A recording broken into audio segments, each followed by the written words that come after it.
This is WarCry. WarCry for our children, where the street meets the sanctuary and purpose meets power.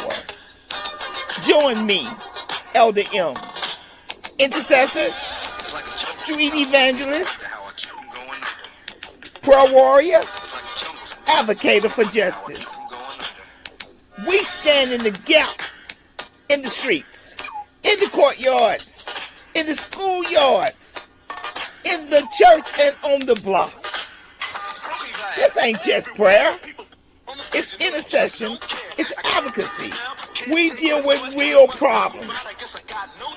Criminal justice, social justice, gun violence, social media, catfishing, human trafficking, mental illness, education disparities. We deal with it all here on WarCry. Our community has a voice. It's called WarCry. Each week, we link arms with community leaders, educators, pastors, parents calling out injustice. This is WarCry. This is not just a podcast. It's more than a moment. This is a movement. Join us.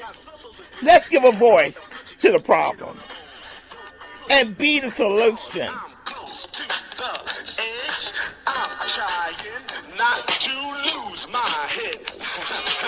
It's like a jungle sometimes. It makes me wonder how I keep on going. WarCry. We're going to speak out for our children. Let freedom ring? No. There cannot be freedom until there's justice. WarCry, join us Mondays, 11 a.m. I'm just about to lose my mind. This is WarCry. They're trying to turn time back. But let us get out and give a voice to the problem. This is WarCry. Join us, be with us, or be gone. Don't push us. This is WarCry. Trying not to lose my head. It's like a jungle sometimes. It makes me wonder how I keep from going under. We're not going under. This is WarCry.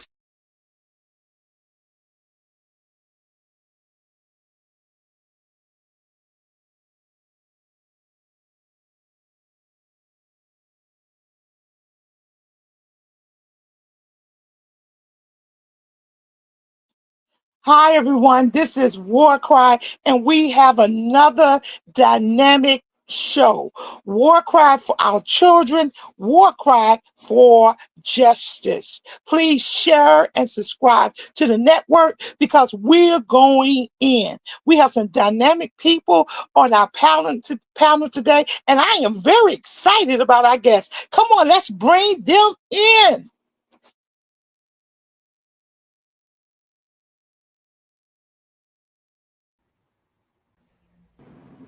Let's bring them in. I am so excited about our guests and about what we're going to do on the East Coast. We're going to shake up New York. We're going to shake up Chicago, Detroit, Atlanta. We're going to shake up Birmingham and Mississippi. And guess what? Memphis, because crime, no crime. We're going to get educated on it. The thing about this weekend is that even though most colleges went back to school, it's still attacked on our historical Black colleges. So I need for you to pray about them. I need for you to stay in tune with them because guess what? The establishment don't want us around. Let's just be honest. They don't want us around.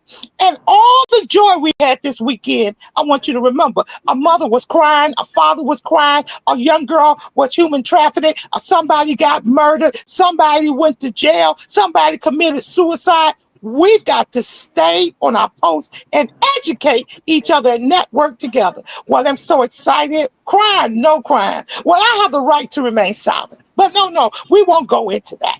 I want you to find out from the people who really can tell us if you really do have the right to remain silent. So we're going to just introduce ourselves. I got someone here from the DA's office. I want you to go first, and we're going to go to Coco. Then we're going to move right on down the line. Okay, let me hear from the New York DA's office first.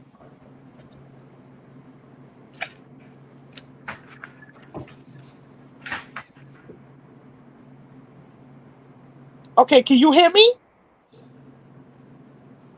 I Can can you hear hear me? you. Okay, Hmm. let's go. Introduce yourself and tell us some of the dynamic things you're doing because you're doing a lot of stuff and we want to hear about it. Matter of fact, I want the CEO of Crime No Crime, I want her to hear about it because we're all going to connect. Let's go.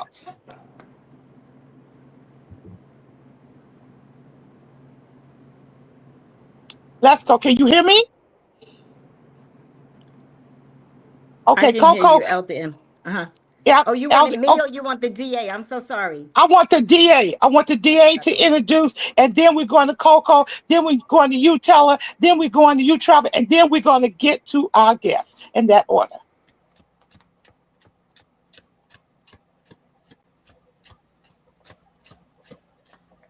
Okay, Coco, you go.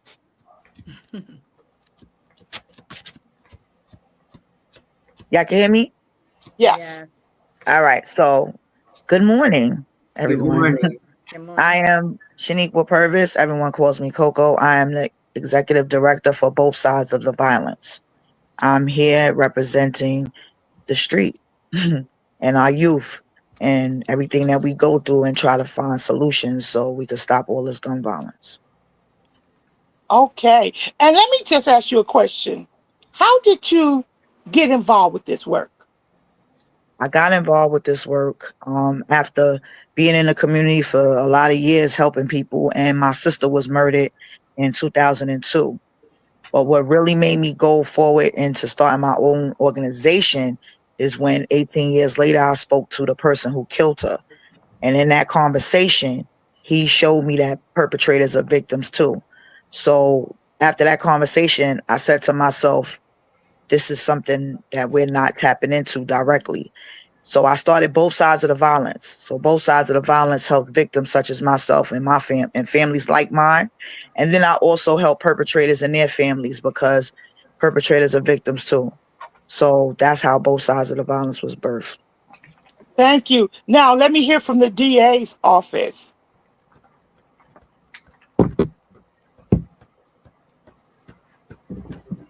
Do you see her, Coco? You see her on the line? Nefertiti, come in. Hi. Oh, okay. Good morning, everyone. I don't Good see a, morning. DA in studio, but I'll just go. So I am Nefertiti Ankra Lashley.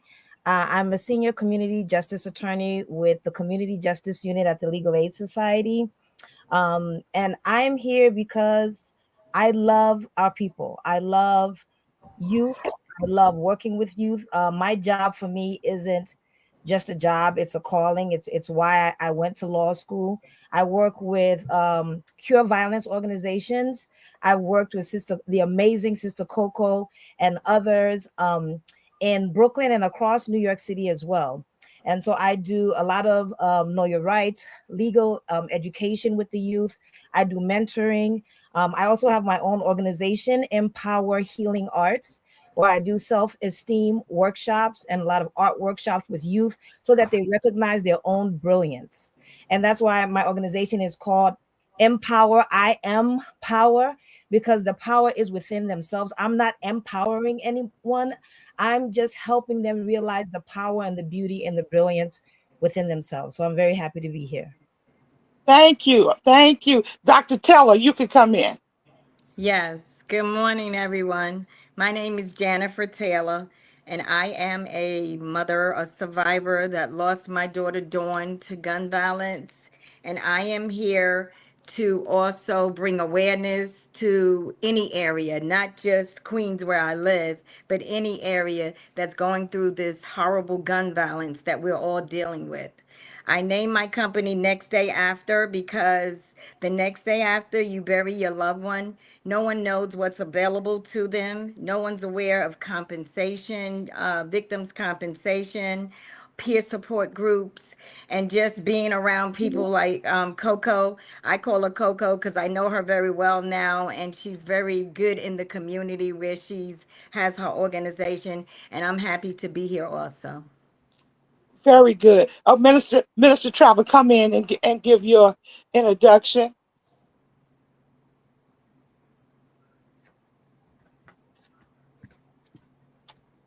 Good morning, everyone. Good morning. Good morning. I'm here. I've been working in the educational system probably for, I don't know, 30 years, maybe even longer than that. And my key is that the children continue to be educated. My key is that what I would like to do is restructure the curriculum, because our children, the curriculum that people don't understand, has been watered down through the years. So they're not getting top quality. Not only that, I was thinking about it, and I just remember they had taken dictionaries out of the grammar school children, and the dictionaries that they have is these little flimsy little dictionaries. They're not detailed as what the English words are about. So it's things like this that has troubled my heart. It's things like this that I want to move my mind in more direction, because I do consider myself an educator, and I do consider myself being concerned about what our children are learning and what they're taking in educationally. And they are not going to be able to have critical thinking skills if they're not giving the criteria and the right tools that they need, that they can look at something and critically look at it on both sides. So that's my thing. I've been pulling out old information about years ago when we used to teach with the phonics and all that good stuff, and how that has developed over the years and been washed out of the system. So these are the things that I'm concerned about, and I'm an advocate for our children. Okay, let's bring on the first video before the CEO, Earth, that we bring her on, Miss Eartha Johnson. I want the first video to play. Community event flyers or mailboxes. Crime, no crime. Crime. It is a crime. 20 seconds. What's the most serious crime you can get charged with? Vandalism. No. It's called mail tampering. Close to 2 million people are incarcerated in the U.S., which includes nearly 60,000 youth 18 and under. Many didn't know they were committing a crime or didn't appreciate the gravity of their conduct. We are a family of lawyers who get calls when people are in trouble. We created Crime No Crime, a fun criminal law game to educate people on the law. We use real-life scenarios where players determine whether someone has committed a crime and the most severe crime they can be charged with. In a time when legal knowledge is more critical than ever, Crime No Crime is vital. Crime No Crime, from our family to yours.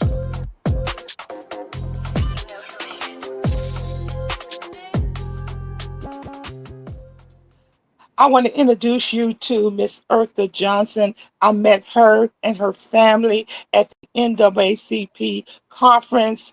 I actually ran to get the Crime No Crime game because I heard people talking about it. I bought the new version of it because it has begun to teach me. I just began to look at the questions, Miss Johnson, and ask people, adults. We wasn't even playing the game. I was playing a trivia.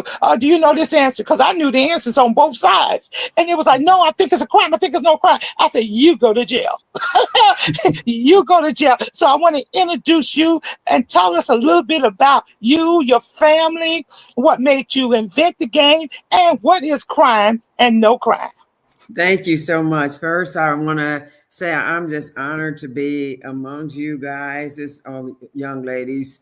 I was listening to your stories, and I'm the sensitive one, and my heart goes out to you. You know, losing a loved one, I can't even imagine, especially when it's a child. You know, Crime No Crime is a criminal law game, and interesting enough, we are a family of lawyers. My oldest daughter is a criminal district court judge. The middle was a prosecutor, just went to the public defender's office. My baby's criminal defense, and my husband and I did corporate law. So we get calls when people are in trouble. And more often than not, it's because they don't know the law. But think about it. Where do our youth learn the law? It's only after they get caught up in the criminal justice system, and you can't undo what's been done. And I can tell you that most people know they've committed a crime. The majority of people we get, but very few realize the gravity of their conduct. So what we tried to do is come up with a game that not only educated people on the law, but actually taught them, educated them on the gravity of their conduct. And when I tell you we were very intentional about the game, it took us 5 years to make it. And when I say that it was, a labor of love, it came at one point where we just thought, I can understand why nobody's ever done this, because it's just, the laws are different everywhere you go. And I know that our attorney there, you can kind of attest to that. And how it started off with, we were going to do state laws. We wiped that out almost instantly, simply because even counties and states had different laws. Then we went to federal. It wasn't enough federal laws. Then we went to state, and we thought, let's do it's in the majority of states. And those were hurdles we had to overcome, because you had first degree, second degree, you had all these degrees out there. And long and short of it, it got to a point, I think 2 years in, I'm like, I don't think we can do it. But I dismissed, and I thought, failing here is not an option. Our kids got to have something to educate them. So what we did is we threw out all the degrees, first, second, and third. We went with universal crimes: assault, a battery, a felony murder, involuntary manslaughter, without going in a lot of detail. We threw it all out. And by the end of it, we were like, I'm pleased. Is it perfect? Never will be, never can be, because of all the constraints. But is it the best that you can possibly get under those constraints? I think it is. And, thank you for this invitation. I'm glad to be here, kind of share the stories. But Crime No Crime is a game that my goal is to keep our kids out the system. It is a lifesaver, not a money maker, and never was designed to be. But our goal is to educate our people with the emphasis on our youth. Now, let me just ask you a question. Dig deep in, Ms. Johnson, and tell me what inspired you to gather your family, because you did something unique. Most times families got problems working together, but you galvanized your whole family to sit down for a period of time between 3 and 5 years to come up with this unique game. Was it anything that inspired you? Was it because the justice system was so overwhelmed with Black people who didn't know their rights, that we've been incarcerated? Was it because nobody knew their Miranda rights, or the right to remain silent were being violated? What really made you from your gut want to do this? Yeah, that's interesting that you would say that. I went to school actually to be a public defender. And what happened along the way is I went and worked for the Justice Department, and they offered me a job, but the salary was so low that I couldn't even think about taking it, because I had 3 children when I went to law school. And I think it was like $36,000 a year working in DC with a husband. That is, it was not even something I could consider. But God works in mysterious ways. And how I came up with it was, it was, if y'all probably noticed when y'all were saying your stories, I'm very sensitive. It's like I got to do everything I can to keep from crying when y'all were talking about your family members that you had lost. And I think it's because of that. It's who God made me. And I have some kind of, I'm always sticking myself in everybody else's situations. It's like I just live through everybody. And it was something that so many times we get situations, and I'll give you one that really kind of got to me. It was a young boy. He was graduating high school, and he was with his friends, and they wanted to go break in someone's house. And these weren't even bad kids, just little stupid kids. They wanted to go get PlayStations, all of that kind of stuff. And he had the foresight to say, my mother would kill me. Plus, I don't want to lose my scholarships. He said that. So he didn't want to be involved. But what he didn't know is just say that he lives in a straight line, and they were going to the left. He drives them as far as he's going, where they are about to go, but he don't divert off his route home, and he just drops them off.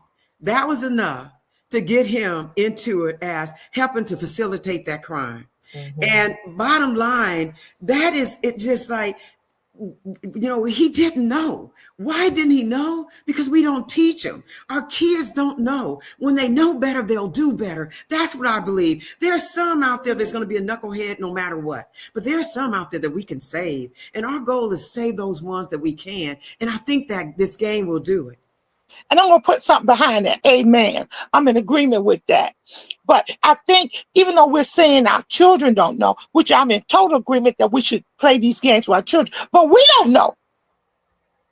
Adults don't know. We need to buy the game if we don't do nothing but look at each card and read on the back of each card, because there are some things we don't know. Like, for instance, if now this could have happened. One of your cards says that if you go to the airport and I think it's the FTA stopped you, the guy who checks your bags, and he's going through your bags. Now you're very upset because you want to miss your plane. You don't want to miss your plane. And he said, I got to look at everything, and you miss your plane. And we start cussing him out, pointing our finger at him. You say it's a crime. Yeah, bottom line, those are public servants, and things that you do to them, it can come back as sometimes even felonies depending on it. And even, you have a lot of us, or a lot of people have controlled substance medications that are loose, and it falls in your purse or something. You don't have a bottle. You go through screening. Bottom line, they can arrest you for that. It's so many things. Having a gun that you forget about, because a lot of states have where open carry, you can have these guns, have it in that airport. You just don't understand. I'll give you a couple that most people don't think about. Running someone off the road who cuts you off in traffic. No one's injured, no property damage, crime or no crime. What do y'all think? Wait a minute. Wait. You got to give it to us slow. We in New York. Give it to us again. I know y'all are the fast people. I thought I was doing pretty good. Yeah, I'm fast. I caught it. I sell a crown. And it is a crime, and that's Coco, you don't count. Coco, you don't count. Yeah, but what is the crime? That most people know, like I said earlier, they committed a crime. But what is the most serious thing, and how the game goes is, think of the Family Feud. You got two teams of up to four people. First person get a come up, they get the question: crime or no crime. And Coco, you got that right. Now that you got that right, your team would get 20 seconds to confer, and it's 20-second timers, as you can see, as to what's the most serious thing you could get charged with. If you don't name the most serious thing, team two can steal it. So I know that, Coco, if you don't get it right, Nefertiti. Oh yeah, Nefertiti. Let me tell you, Nefertiti is disqualified from. Okay, there you go. So what do you think is the most serious thing you could get charged with for that? Go back, Coco. You got it. I think it could be assault or harassment. And most people would say that. But I'm going to give team two, I'm going to give Minister Patton the opportunity to, that's not the most serious thing listed. So Minister Patton, is it Peyton Patton? Patton. Okay, Minister Patton, what do you think it is? See if you can steal those 15 points. I think it could be a felony, a low-class felony. Mm-hmm. Okay, how about Mrs. Taylor? I'm going to be honest. I'm not sure on that one. I'm going to give it to you.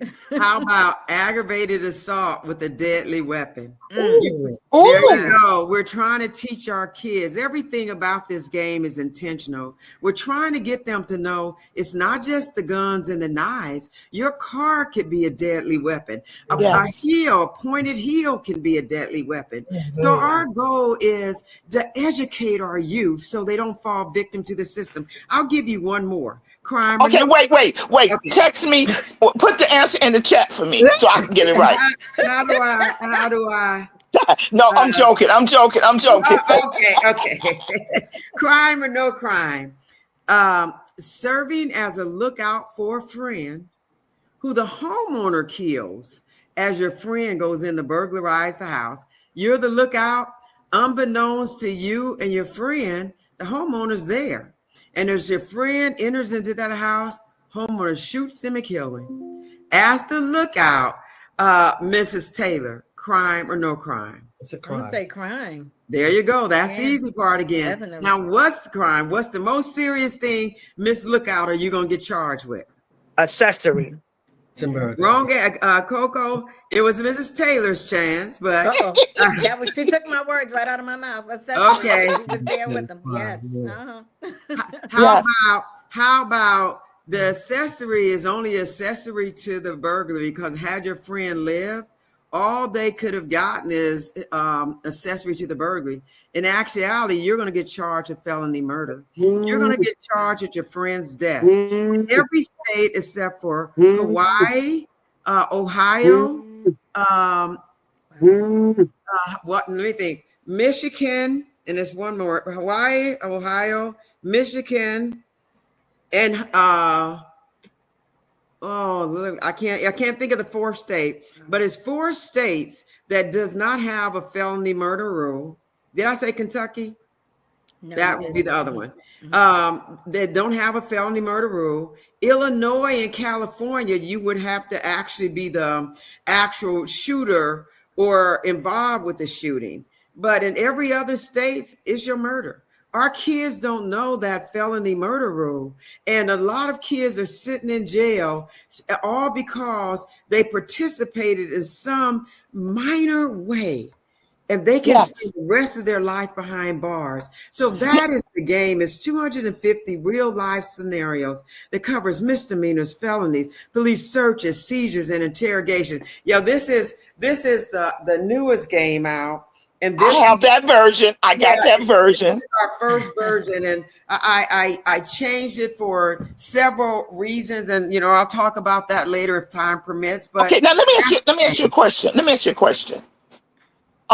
One of the biggest things, and I want Nefertiti, I want her to come in. I had asked her. Well, matter of fact, I want her to tell me the difference between intimidation and deception. I mean, because when they get our kids in these close quarters in these rooms, and our kids are sweating, and they say they read them their Miranda rights. But what is the difference between intimidation and deception?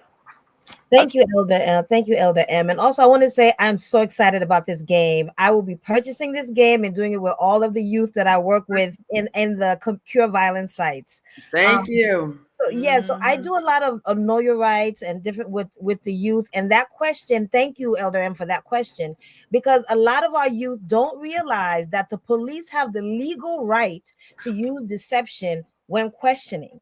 And that's one of the things I always tell the youth: do not say anything. And if they are a participant in one of our sites, they know they have me or one of my colleagues as an attorney. So they immediately say, I'm going to call my attorney. But the difference between deception and intimidation, I think, is when, for example, the police don't tell somebody who's under 18 that actually we need to speak to your parent. Like they're not supposed to question anybody under 18. They have to contact. Well, let me come in. Do they have to say we need to speak to your parents? Is that something that they should say? Or should I, as the youth, say, I want my mom, I want my dad, I want my lawyer? Whose responsibility is it to say that? So when they're under 18, they are not supposed to question them. They automatically have to go call the parent. They are not supposed to. Now, if they're an adult, then the onus is on you to say, I want to speak to my lawyer. I'm not going to, answer any questions. But if they're under 18, the police do not have the right to question them without speaking to a parent. And when I say what I think that the difference between deception and intimidation is sometimes I hear like clients, they'll be kept in, these interrogation room for hours on end, right? Hours on end. They come in, they might bang their hand on the table. They might try to, that I think is intimidation, right? And okay, let me ask another question. Let me come in again. Is there I'm hearing a lot of stuff that's 48, 72 hours that you can hold a person without actually charging them. Is that true? Come in and help me understand that too. Well, typically when somebody goes to the precinct, it really is supposed to, it's not supposed to take any longer than 48 hours. Normally between 24 and 48 hours. By that time, they should be sent to central bookings, sent to arraignments to see the judge. We've had cases where it has gone beyond 48 hours, and we've had to call the precinct, speak to the inspector and say, what's going on here? Why are you holding this person in the interrogation room beyond 48 hours? Okay, let me come in again.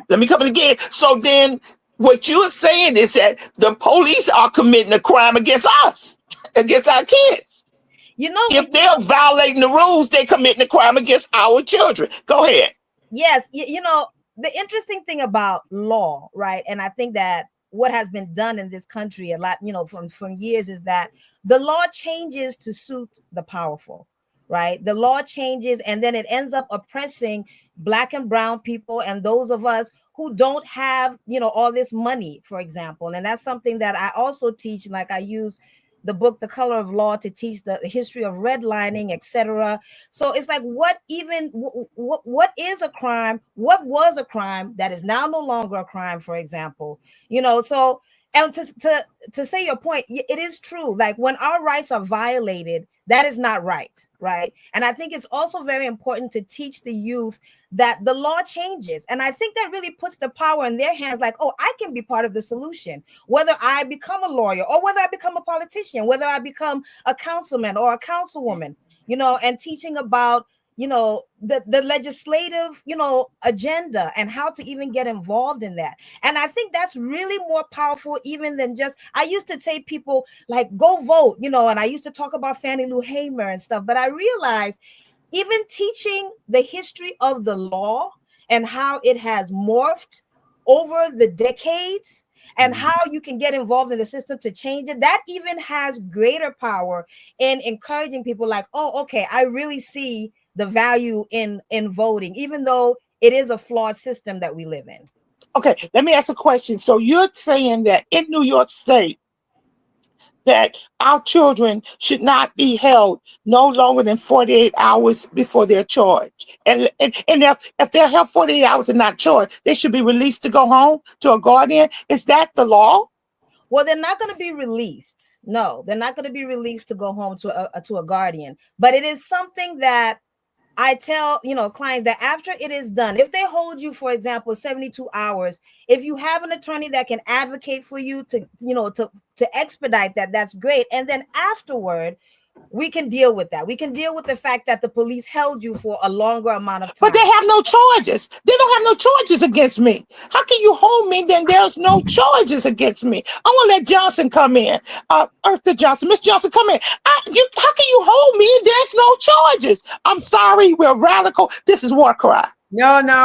It's kind of funny that both of those questions you just dealt with, Miss Nefertiti, bottom line, they're in the game. And let me tell you, one of the ones you first talked about is police officers can't talk to your child. One of the questions is in the game is a school administrator asking a child, a student, questions a police officer gives to them. In a lot of states, the administrator they step in the parent's shoes, and they can absolutely do that.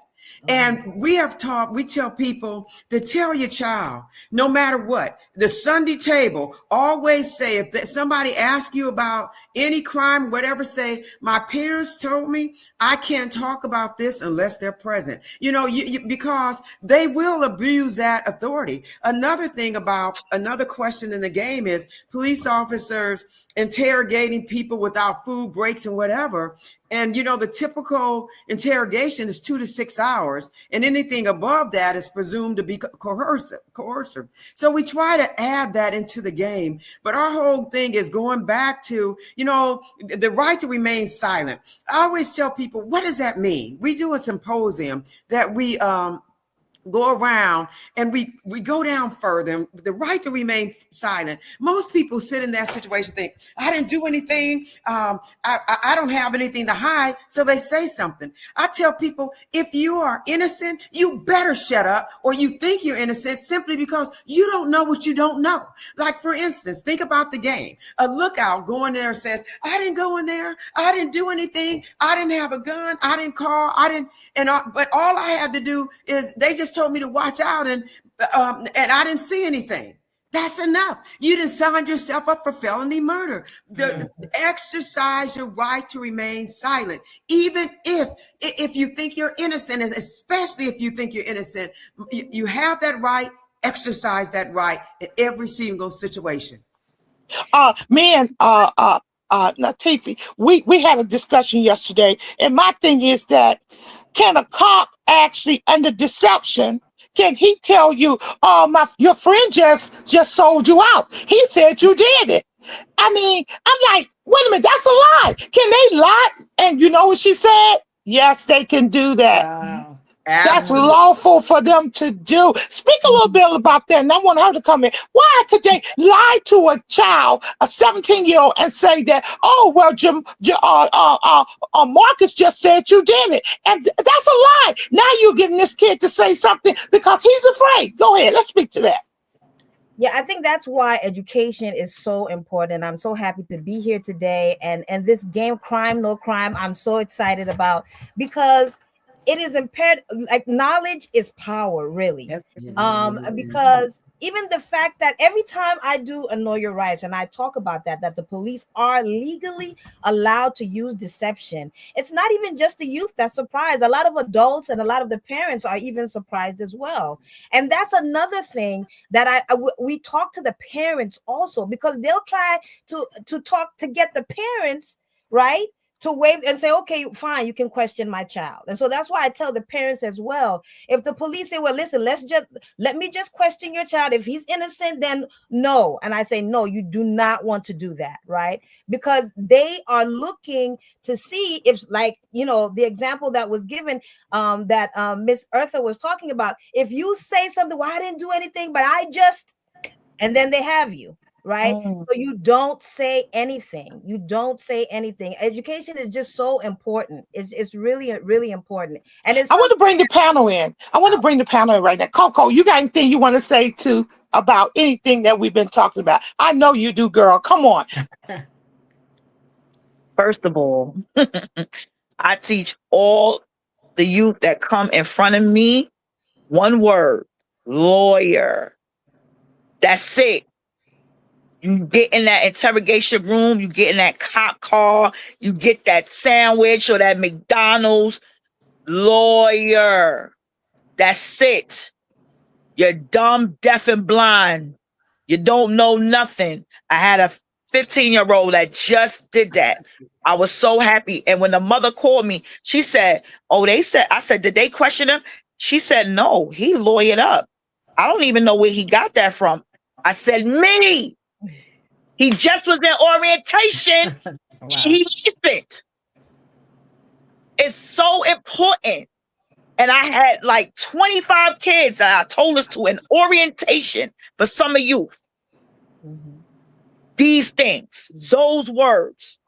And it's so sad that organizational wise,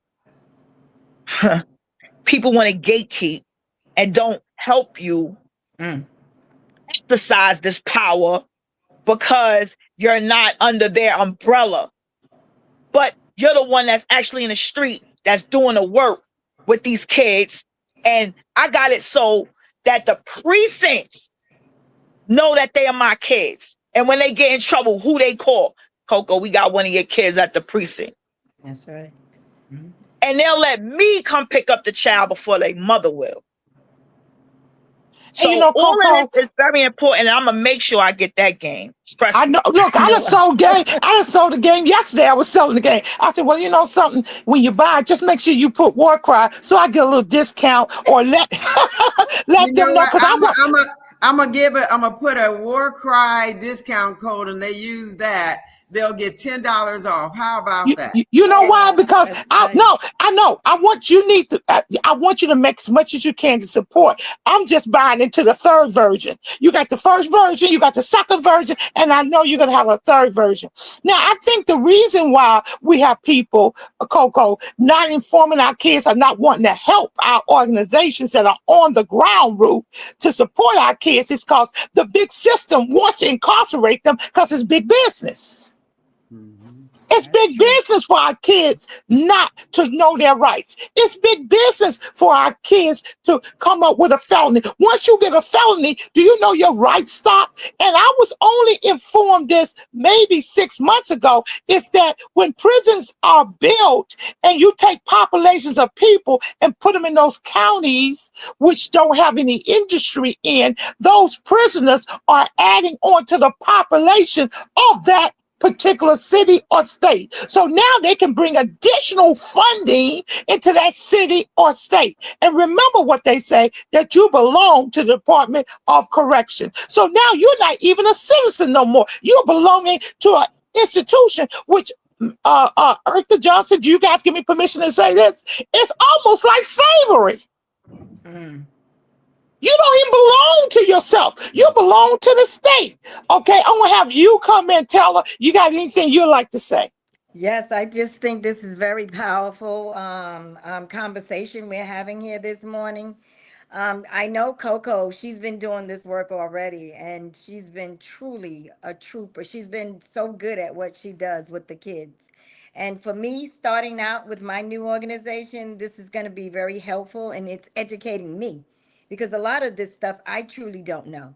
So I But let me really ask you a appreciate. question, Taylor. I want you to bring up that it's you who's having to go down to the precinct to follow up with the incident. I don't want to say, you could say it, that happened with your daughter, because it's not like they're calling you up and saying we're still working on the case. Elaborate a little bit. Exactly. My daughter was gunned down and murdered on December the 17th, 2021, right in front of the home where we lived at. That particular morning, gunshots were going off, and I had no clue that everyone that I was hearing was going into my daughter. So as I was running downstairs to, get help for someone else, I realized that it was on my daughter dead already on the ground. So since that day, I am the one that's calling the police to find out what's going on with my daughter's case. If I don't call them, they don't call me. In the beginning, they wanted to know, they felt, to me, it seemed like they cared. But then, like maybe 2 or 3 weeks later, I didn't hear anything from them. So I'm the one that's constantly going down there, calling them and emailing and texting and never getting any responses. Just recently, I went to court with another mother, and her DA was my DA. And I looked at him and he goes, he's doing excellent on her case. Well, they found her murderer, but he never calls me. So he was truly surprised that I was in the court with, another mother. And I'm like, what's going on with my case? And he said, your case is different than hers. What's the difference? We both have children that have been murdered, right? So it's very hard for me because not only am I traumatized from losing my child, I'm still running back and forth trying to get answers from the police. And it Okay, seems Miss Johnson, unfair. come in. Mhm. Come in, Miss Johnson. Eartha Johnson, please come in. Speak to her. Well, bottom line, it's all the ones they say the squeaky wheel is the one that gets the oil. And you just got to keep fighting. But sometimes it's more than your fight. You got to get media, get other people that get into this fight with you. Because if it's just one person, they can just ignore you. But if media, somebody that has some name recognition behind them, if they come and start making noise, that will change the dynamics. Because I've seen that happen over and over again. So this is one where you can't fight this battle alone. You got to figure out who it is. Go back to the Kimba story. The reason that Kimba got out of prison is simply because her families, they were relentless. They went and they said at one time they had went, what was that, bankrupt 3 times or something to that nature. But they kept until they got the right people to hear, to get those stories. And that's what you got to do. You got to find that right person to advocate for you, because you need help. You can't fight this battle by yourself. Yes, ma'am. I Okay. truly understand that part. But you're around the Okay. right people and you're still not getting the right help. So that's Well, why I got you're to not keep around the right reaching. people, Teller, if they're not doing nothing to help you. They may act like they're the right people, but the right people will jump in the fight and help you, Amen. period. And I don't want to say something derogatory, but the right people will jump in the fight and help you. Send letters after letters after letters after letters after letters. Send letters to your council person, to your congressperson. Send letters to the governor. Send Amen. letters after letters after letters after letters. Advocate, advocate, advocate, advocate. And you And know you what? It is time consuming, but it's worth the effort. Okay, Minister Patton, I want you just to come in. If you have a comment, then we're going back to Johnson. Yeah, I did have a comment because by me being an administrator, they were talking about how the police officers can come into the school and then tell the principal or tell the vice principal, the assistant principal, what they want them to say. I refuse to do that. I would not do that. If you want to speak to this child, I will have them call their mother, but you're not going to get me to be the bad guy, to be the. I absolutely refuse. I would not let them even come in my building. And I guess they had a right to. I never thought about it until you just said that. And I would not let them even arrest the child. Everybody's not like you, though. That's the sad thing. And now with everything that's going on in politics, these school officials are scared to do anything. Absolutely. Because they think they're going to lose their job. Yes. The domino effect has been something. I just lay up at night sometimes like, Lord Jesus, we're living in the world of the lawless. Where can you go? Can you feel safe anymore? Because people, I guess it doesn't matter whether you're right or wrong. If justice or the judges are out there, that they're not following the rule of law. And we went earlier where you talked about police officers being deceptive. Police officers can actually outright lie. And again, that's one of the questions in the game. Remember earlier when I said, I'll tell you one of the reasons I changed the game? Yes. That question had a lot to do with, the way I added the detail. But long and short of it, you're so right. The things that they can do, I want to say, Miss Patton, at these schools, if they don't have a person like you that's there fighting for them, they're, as I said, dead on arrival. Because bottom line, police officers can do things. And if you got administrators there, that a lot of them, they're not on our side. And those kids are going to be the ones that suffer the most. And let me say something. Let's go back and let us define self-incrimination, intimidation, and deception, because I want those three things defined: deception, intimidation, and how a young person can self-incriminate themselves. I need them defined on the broadcast. Who want to take it? It's a lot of questions there. Bottom line, intimidation comes in all kinds of forms. A lot of kids don't need a lot to feel intimidated, simply because I shouldn't say, some of us are not, we don't have the confidence. And this is not trying to sell a game or not, but the more you know, somebody said earlier that knowledge is power. When you know your rights, it's harder to be intimidated because you know what you know. But let me come back to you. And the panel may disagree with me. Sometimes our kids may know they're right, but the intimidation, the pressure that they get from these police officers, and especially if they had committed a crime prior to that. Coco, you might want to come in. And I was going to say, we need more Cocos. That's exactly what Coco. The way she's teaching them going, yeah, I love Coco. Yes. Yeah, how they feel the pressure. I say this, right? I tell them all the time, like, what are you scared of? What are you actually scared of? And most of them say the police. So I ask them all the time, so if you're scared of the police, why would you commit a crime? But then, as we learned it today, some of them might not even know that they're committing a crime. And a lot of times now they just getting arrested for not having an ID.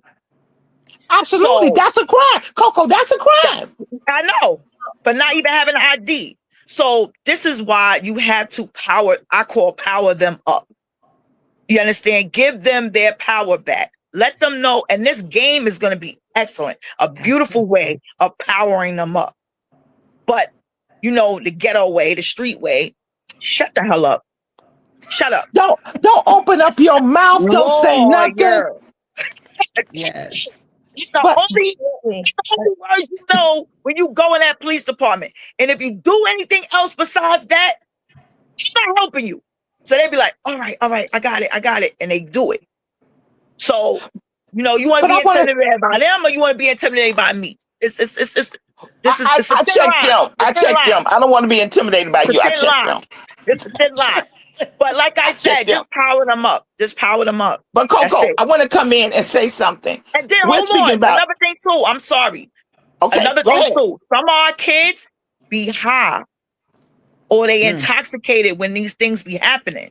Also, some of them be under the influence. So when you put them in that room for all them hours and you don't feed them and all these drugs and stuff that's going on in that's intimidation too. Now I just want to go home. And then some of them lie with the deception, say, well, if you tell me what happened, I'll let you go home. You understand? So that's a lot of things too. So it's a lot of components to it. Because if they high and now they coming down off that high. Good judgment. No good judgment. Depending on whatever they, took that day. Now listen, I'm gonna just tell y'all what I want to tell y'all so I could go home. Okay, Coco, let me say something. But sometimes they play good cop, bad cop. Yes, all the time. And I tell them they twins. They twins. They all work together. They all in the same house. That's what I tell them. And what you tell a good cop, you tell a bad cop. Lawyer. Because once you say Johnson, I think we need Coco on your team, Johnson. Because we need Coco on your team. We need Coco on your team. Yeah, I'm still that. They twins. I'm dumb, deaf, and blind. Yeah, I'm dumb, deaf. The only word you know is lawyer. That's it. Because once you say that, all that intimidation, all that not, telling you stuff or asking you questions or making you rat on your friends, that's done. Because that's what they really go by. Like, oh, if I tell, if I go to jail, like it's all intimidating. But if you say lawyer, all that stops. It's like you know what, Coco?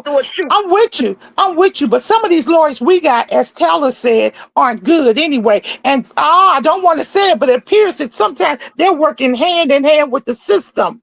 And I believe you. And that's why we have people like Nefertiti, where I could tell her, yo, this lawyer, what's good with this one? Hello? Nefertiti, come in, Nefertiti. I want to see your face next. You work hand in hand just like they do. Nefertiti, I want to see your face next. Nefertiti, tell us a little bit about the criminal justice system. I was told, and we got Johnson, we're going to bring her back, that you can't, that if a 13-year-old commits murder, can he be charged with that, or will he be treated as a juvenile, or what goes on with that?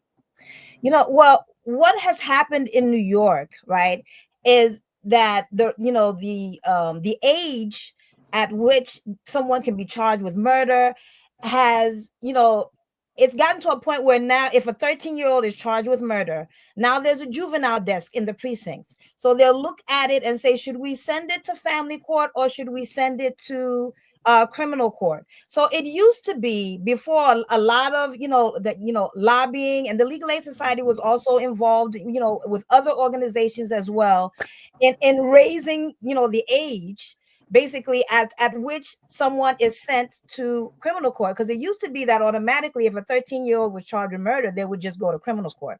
But now there are different factors involved. It doesn't mean automatically they go to family court, but at least a team will look at it, like the cops and the district attorney, they will look at it and decide whether or not it should go to family court or it should go to criminal court. And recently, actually, we had an underage person. We worked really hard, and eventually their case it actually went to criminal court, and then it was transferred back to family court. And so I would say that it's well, there's something else I want to say about the work that I do and working with the youth and letting them know their rights. The participants in a lot of the sites that I work with at Cure Violence, I always tell them, do not let them know that you have an attorney. Do not speak. And one of the things that we do, or I do as an attorney working with the youth, is that if any youth is arrested, we at the Community Justice Unit, there's a 24/7 hotline that the staff of the Cure Violence sites call. They reach me or one of my colleagues. We call the police and let them know, hey, this person is represented by an attorney. Do not question them. And if there's a lineup, I actually go to the precinct to make sure that the lineup is being conducted legally. And something that I always put in the Know Your Rights to the youth, that is very important. I once had a young person, and I was at the lineup, and these cops, they looked at me, and I think they didn't realize that I was an attorney. So the cop, I was there witnessing the lineup. All these cops were next to me, and one of the cops was the person, the complaining witness, identified somebody that wasn't my client. You would think that would be it, right? No, the cop tells the person, well, look at person number 2. What about me? And number 2 was my client. So I speak out, say, excuse me, what you're doing is illegal. I'm an attorney. They all look like, oh my God, And so But let me come in. But do you know how many of our kids have had that happen to them? Look what happened to the Central Park 5. That's right. Yeah. Let us never forget what happened. Let us never forget what happened, how the rights was violated, how people misidentified it. Don't ever let us forget the Innocent Projects, where there are millions, thousands of Black men and women and people of color that have been incarcerated because their rights have been violated or they've been misidentified during a lineup or no lineup. I want to bring you in, Miss Johnson. Okay. Was that a question? Is that a question? No, that's just a comment because we on fire. You see, we on fire. You see Nefertiti, she's fanning, she's hot. Coco is ready to do the fight. Taylor sitting back. Patton is ready to go after the whole school system. We are here. This is WarCry. You've stirred us up. You've stirred us up. Go ahead, let you, Miss Johnson. Yeah, all I can really add, because y'all have said almost everything that's really important. It's about, the bottom line is education, getting our kids to understand the law, understand the gravity of their conduct. I love the community activism that you're doing here. Everybody on the line to say that, or on this group, to say what you're doing matters. And yeah, we need to get more Cocos and Nefertitis out there, that's out there speaking that language. And even think about the minister, Minister Patton. All of y'all are like working, trying to make it happen. And I think if we unite, and that's what we got to do now, because if you look out what's going on out there, somebody said, all we have is us. But you know what? All we need is us. If we get together, if we unify, if we educate, it's no stopping us. Nobody's going to save our kids. Nobody's going to come to help us. We got to help ourselves. And I think that's what we're doing. We just got to get more people in there. We got to get more Cocos, more Nefertitis, more Miss Paytons, the ones that are out there fighting on the ground. Miss Taylor, all of them are doing something that matters. The next day, to think about the day after. And when you said that, it just struck my heart, because it's kind of like when somebody dies, that when they die, somebody's always there. But that day after, when you need them the most, they've gone on about their business, but you're keeping hope alive, as they say. So, at the end of the day, I think we got to unify, get together. This is a war cry, and we're crying out to people out there that are actually listening. Join in the fight. We can't do it by ourselves, but if we work together, there's no stopping us. Now, with that, when you come to New York, when you coming to Philly, when you coming to Connecticut, when are you coming up here so we can join you and come out and support you? This is WarCry. It's about networking, community. So when are you coming this way so that we can deal with you and you can help us deal with the situation? We're going to find a time to come. I was there for Al Sharpton's event a couple months back. You know, that was the last time I was in New York. Ironically, when I was young, I wanted to live there, but I'm from Omaha, Nebraska, and I think that was way out of my league. Oh, excuse me. Do black people live in Omaha, Nebraska? Yeah, we have a ghetto. I was raised in it. So, yeah, it's a lot of black people in Nebraska, in Omaha at that.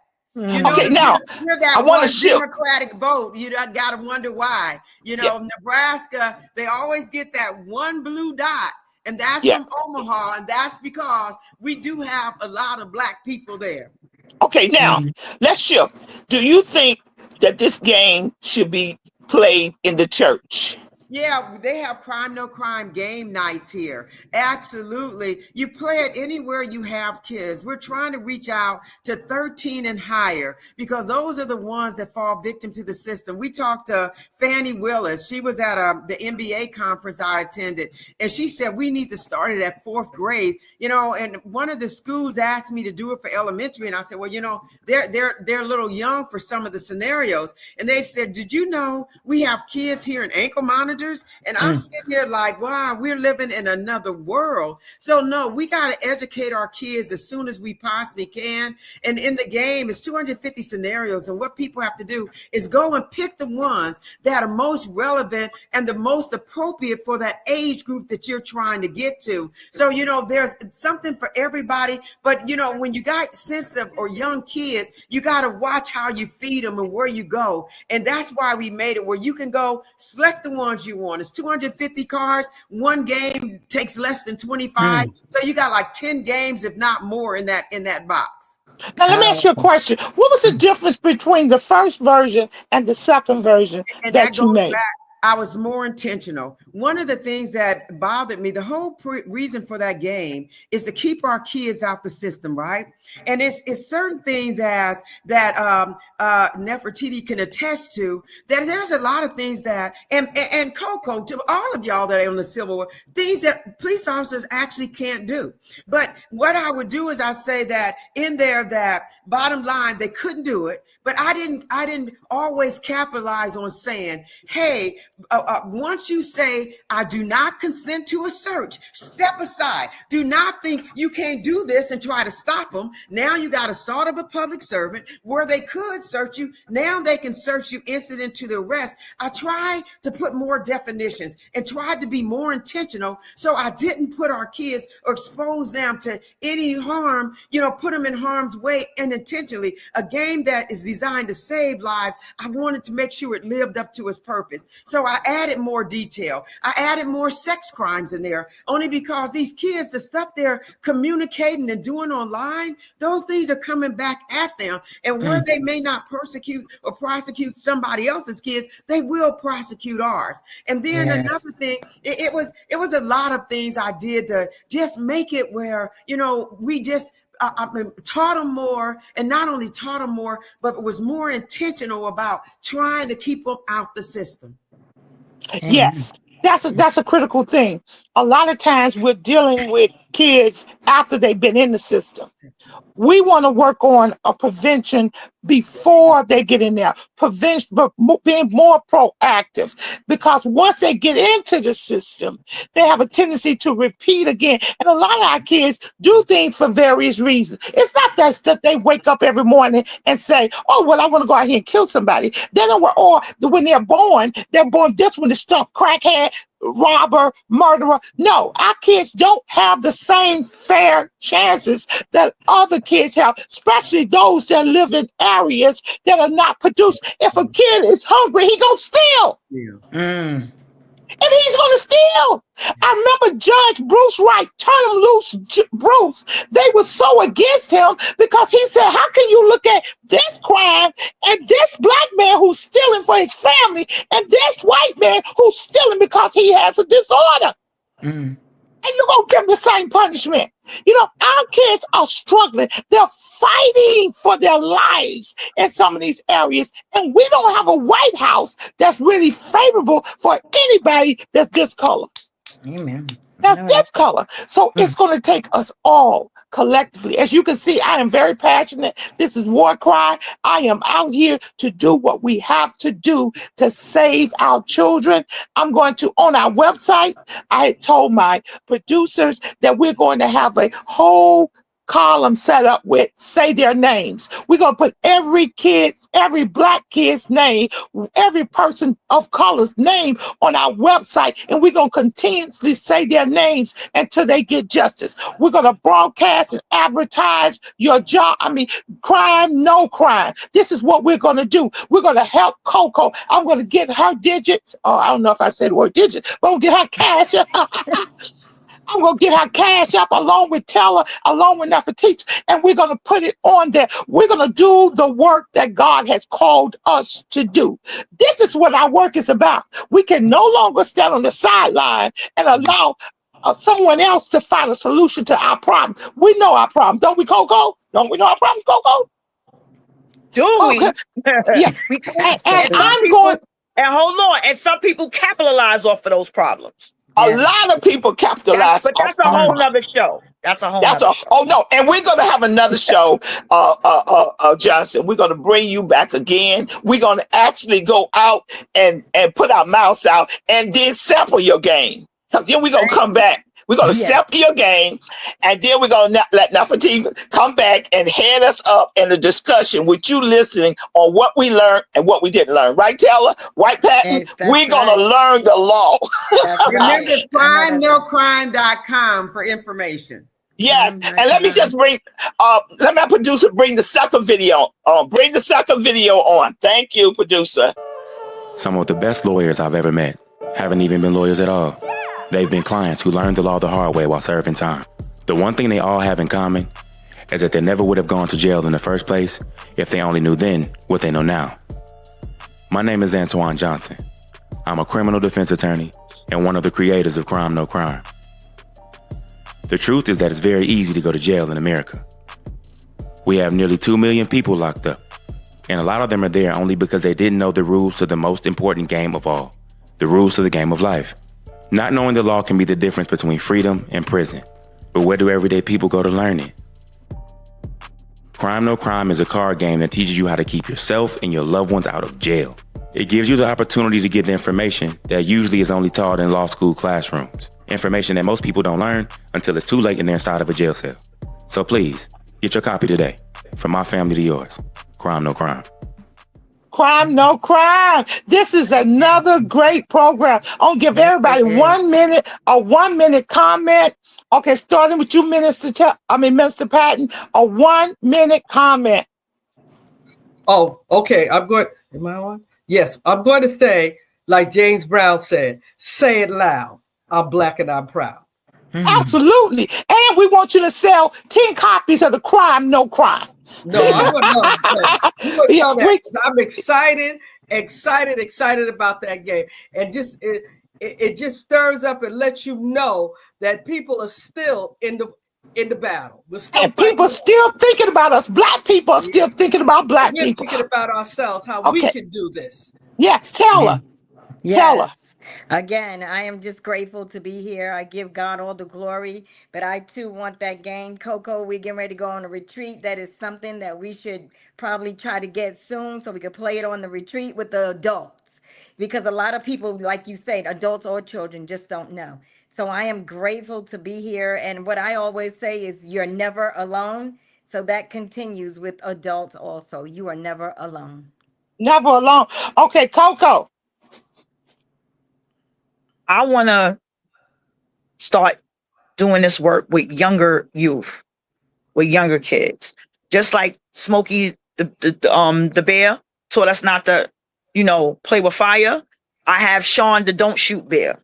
I have Pumpkin the positive panda. I want to do stuff with kids as early as the elementary school. They on YouTube.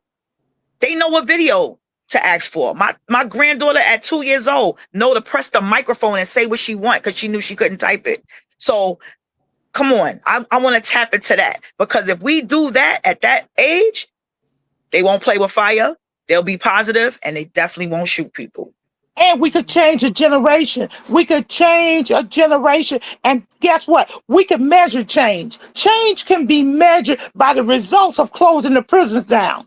That's how we can measure change. And we can start fighting for our education system and take all that money that they're putting in our prison system. They said, and you got to correct me, Nefertiti, because you're coming on, that it's what, $800,000 to prison, to house a person in prison? Nefertiti, go ahead on.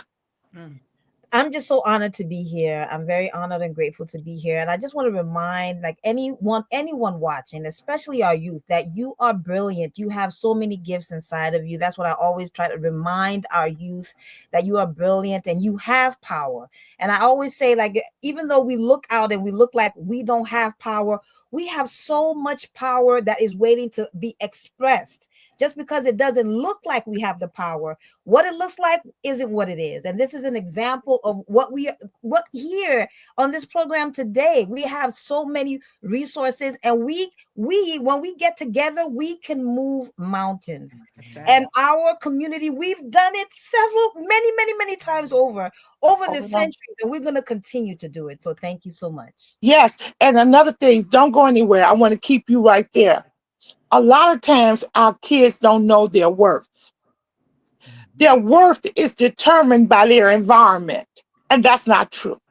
But they live their worth because of the areas they live in. But we don't even know. We got royalty. We come from kings and queens. They brought us over here on the land that was not our own. They changed our identity. I am so tired of Nefertiti. Come back up, because I got to tell you what I'm tired of. Yeah. I'm so tired of our young people wearing their pants hanging down, and they're trying to run from a police officer, and they're going to fall and get caught. And I just want to say something, because I've heard some people say, well, I'm so tired of this narrative that we come from kings and queens because we weren't all kings and queens. I just want to say something about that. Even if, like, yes, there's a king and then there's people. We come from a great people. That's no reason why, that we come from kings and queens. It doesn't mean every single last one of us was a king or a queen, our ancestors, but we come from that royalty, that we come from that stock. We come from a people that fight. And I'm just saying that I've heard like people try to, like downplay that, but no, it is not to be downplayed. Our people, we have gone through so much. Our history doesn't stop at slavery, right? Our history goes beyond that. Our history, and it comes from royalty. And I just think I'm glad you said that we come from kings and queens, because that is true. We do come from royalty, and we come from power. We come from not just resilience, but also brilliance. Woo! Say that again. Not just resilience, but also brilliance. Absolutely. Come on in, Eartha. Give us our final closing words. We're going to have you back. We're going to follow you. We're going to do all you now. Elder M, I hit you up on Instagram. I called. I left 1,000 messages. I am a person that's consistent in pursuing what we need to bring to our neighborhoods. That's what we bring to the table. Our persistency, our dedication, who we are, our commitment to the battle. So give us a closing remarks. Closing remarks is our steps are ordered. A lot of times in life we go through adversity and we don't understand why. And it's because that Miss Taylor and Coco, they lost people that some other or thousands or hundreds others will live. Sometimes we don't understand why we go through these journeys. And I'm sure that Nefertiti, as well as Pastor Pat, something in your life got you to where you are now. So as we think about, our steps are ordered, we can make this work if we unite. And I think that's what we're doing. Y'all give me hope. And I'm not just saying it. Sometimes you feel like you're in it by yourself. It's like nobody's, I'm trying to do this, but where are the other fighters out there? And just to see everyday people like us, people that just everyday people trying to do something to make an impact that matters, it gives me hope. I really do believe that Crime No Crime is perhaps one of the most consequential games in our lifetime. And I say that because no game is more relevant. Where do our kids learn the law? It's at the very core of, I want to say, criminal justice reform. And for that, I'm thankful. I'm thankful for this opportunity. I'm thankful for Valley for, you were, and the funny thing is y'all got to help me with social media because that's where I'm falling down. I'm not good at all. I was on it. I was on it. Instagram. I only saw the email message.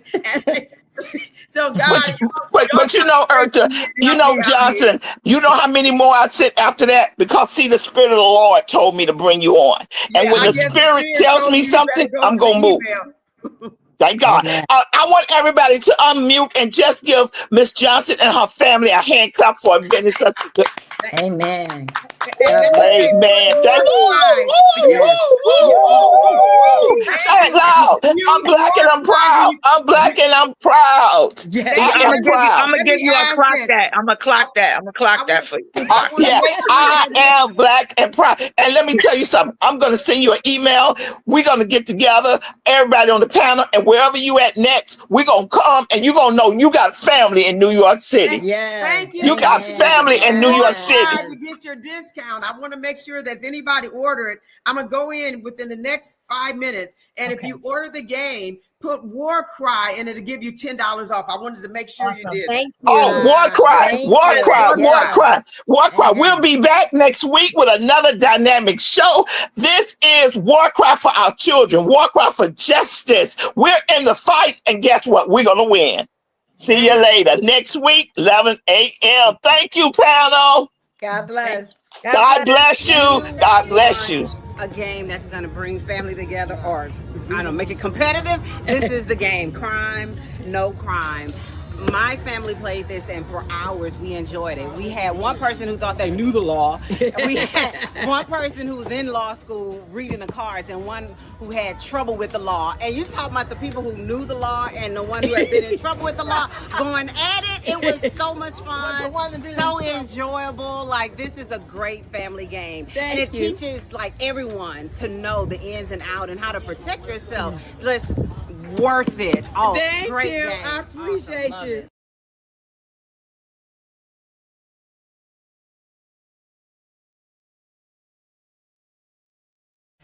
There's a new thought-provoking legal game created by a local family to educate people about the law. Yeah, Chelsea Edwards joins us live in the studio with the masterminds behind the game to tell us what it's all about. Chelsea, I love this concept. Yes, masterminds indeed. I played a few rounds of this, and I got to tell you, it was a lot of fun learning all the things that I don't know. So the name of the game is Crime No Crime. We've got Eartha and Antoine Johnson here. So why did you feel the need to create this? We're a family of lawyers. And because we're a family of lawyers, we get the calls from our friends and friends of our friends when someone's in trouble. And we literally have had front row seats watching lives destroyed and families torn apart when people they love gets caught up in the criminal justice system. From those calls, I would say 7 out of 10, they either didn't think they were committing a crime, or they didn't appreciate the gravity of their conversations or their actions. And that, it's impressed upon me that most people don't know the law. In the U.S., they say ignorance of the law is no defense, but it's led to the mass incarceration of so many of our people because they don't know the law. All right, so let's talk about how the game is played and how it's going to help us learn the law. Okay, I was very intentional. What we did is we came up with real life scenarios, and it says crime, no crime. And so we would ask you, pick a card, just pick a card, any card? Yeah, just any card. Let's see. I'll take this one. Okay. It says, allowing your 7-year-old child to stay home alone after school who dies in a house fire from playing with matches. Crime, no crime. Definitely a crime, I'm going to say. And most people, in Texas, however, it doesn't have an age where you can stay home alone. But if they do get in a fire from playing with matches, that's saying that child wasn't mature enough. And that's what we have: criminally negligent homicide or involuntary manslaughter. So it also tells you the charges that they're the charges. That's the first is crime, no crime, and then what's the crime? Okay, all right. And then you mentioned that you have a family of lawyers. You've also got a bunch of judges in your family as well? Yeah, I have a judge, a prosecutor, and Antoine's a criminal defense attorney. Okay, and you're married to another lawyer, corporate lawyer. Okay. So you all kind of created this and put all your minds together. Okay, we got to go, but I am definitely going to play some more. I'm going to pull in some anchors to play with me so we can see how much we know with crime, no crime. All right, send it back to you at the desk.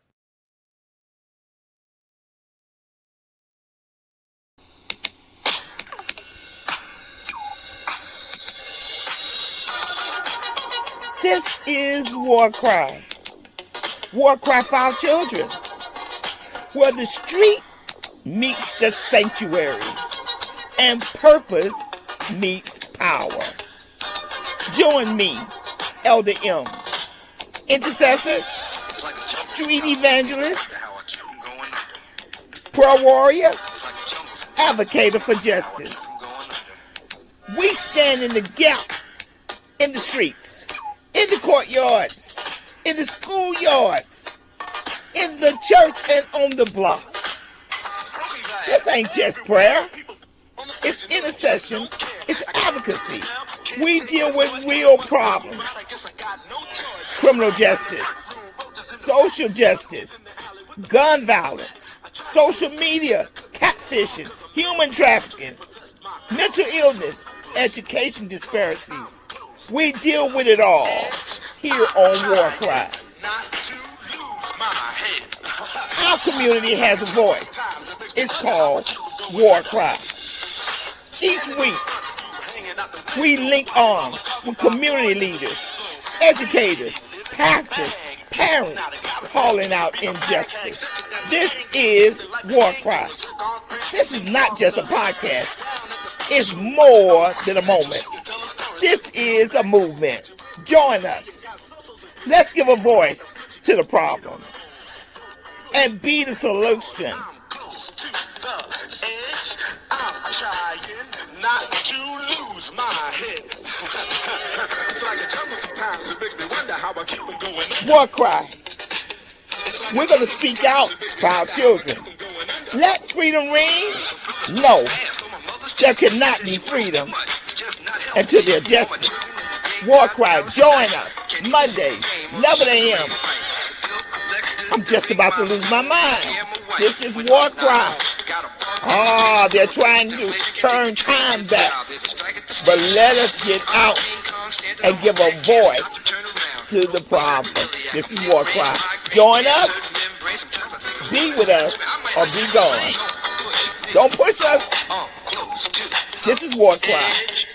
Trying not to lose my head. It's like a jungle sometimes. It makes me wonder how I keep from going under. We're not going under. This is WarCry.